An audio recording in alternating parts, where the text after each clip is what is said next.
commons, and they're really there for anyone who finds it easier to read than to hear me speak.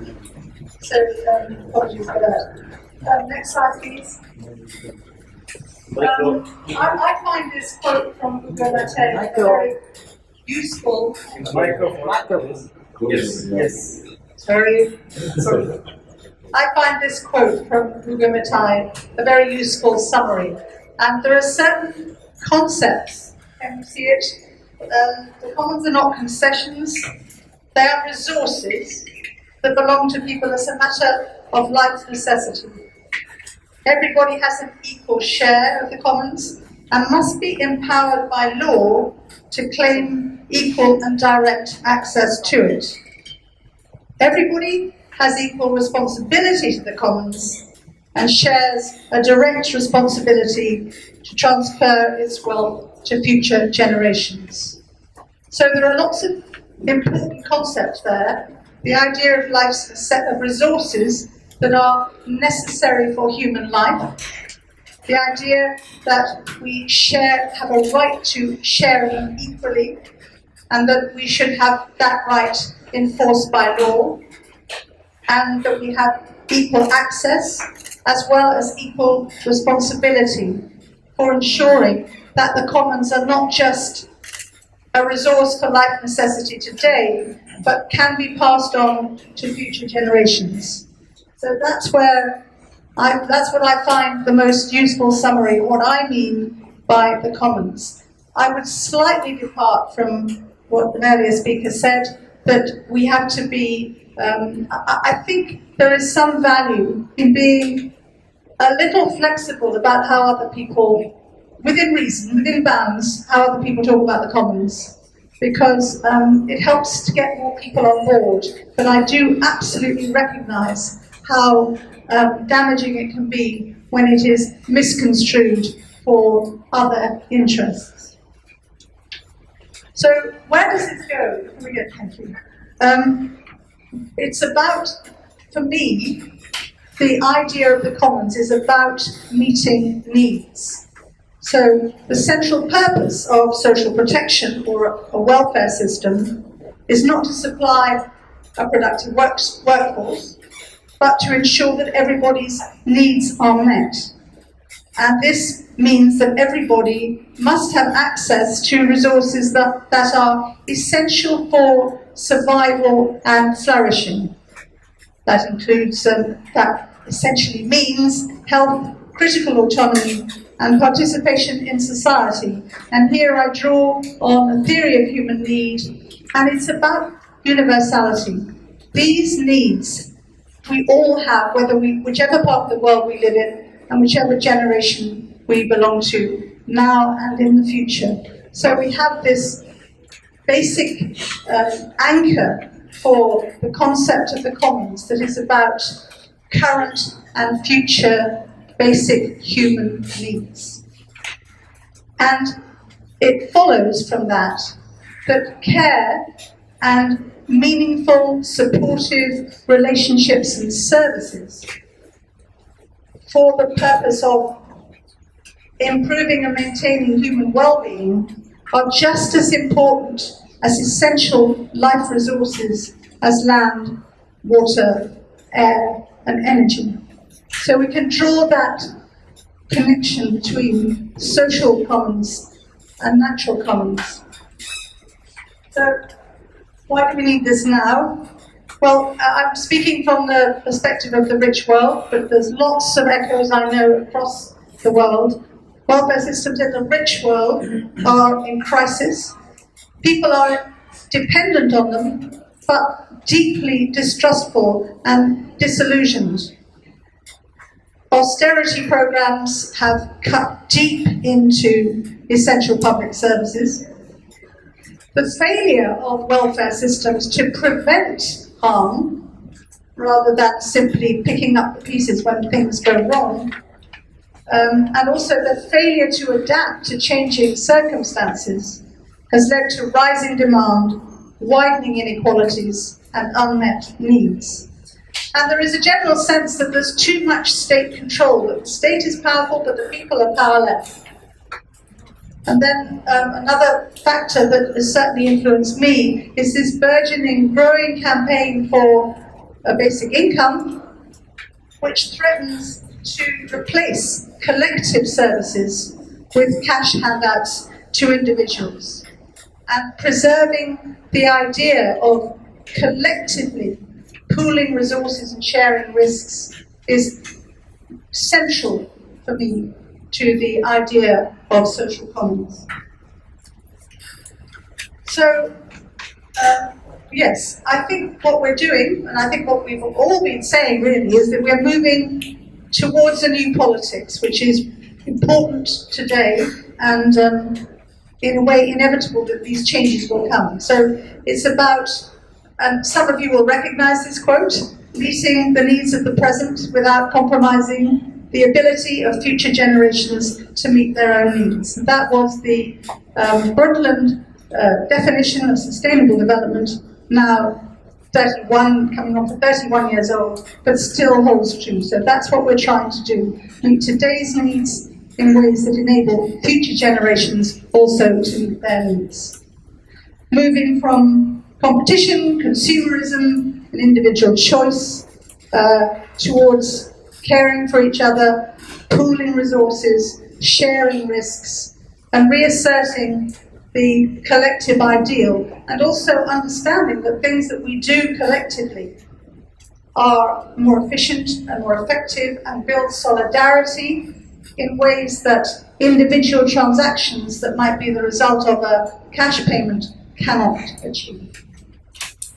We are also we must move towards valuing unpaid activities on which the formal economy depends. So valuing and integrating the unpaid activities that people do, mainly women, must be part of this picture. And the goals are, summed up for me anyway, as social justice, environmental sustainability, and a more equal distribution of power.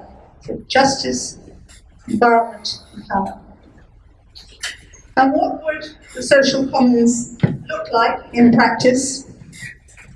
Well, we would need to have enforceable rights to meet basic needs. So we understand what the needs are, and we have enforceable rights to make sure that everybody has equal access to the means of meeting their basic needs.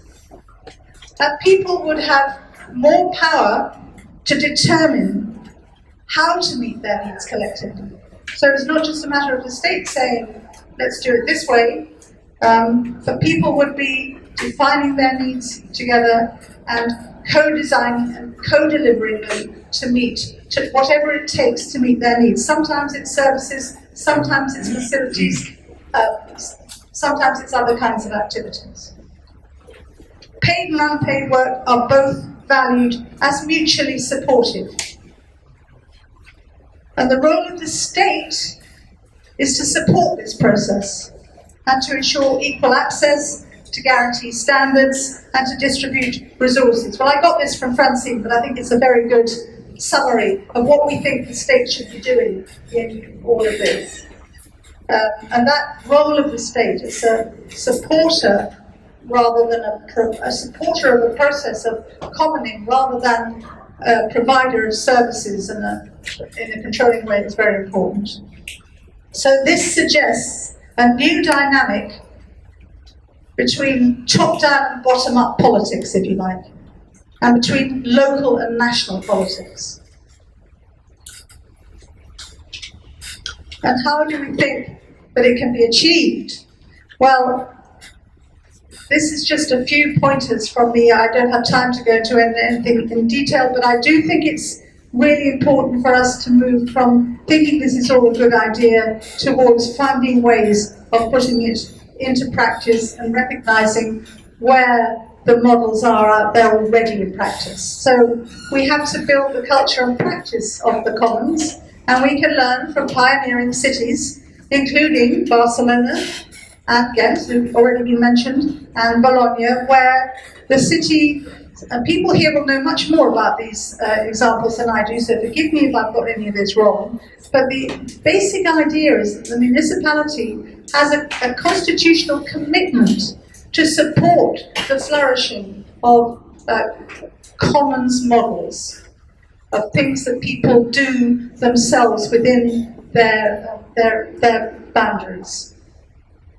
And I think, well, we have thought, for the UK at least, where we have a national welfare state, and introducing social commons would be a way of transforming that national welfare state, that we would need a three-way dialogue that is properly resourced and as inclusive as possible, where you bring together ordinary people with their wisdom based on experience, professionals who have the expertise about what works and what doesn't work, always have to take that expertise with a pinch of salt, and political negotiation.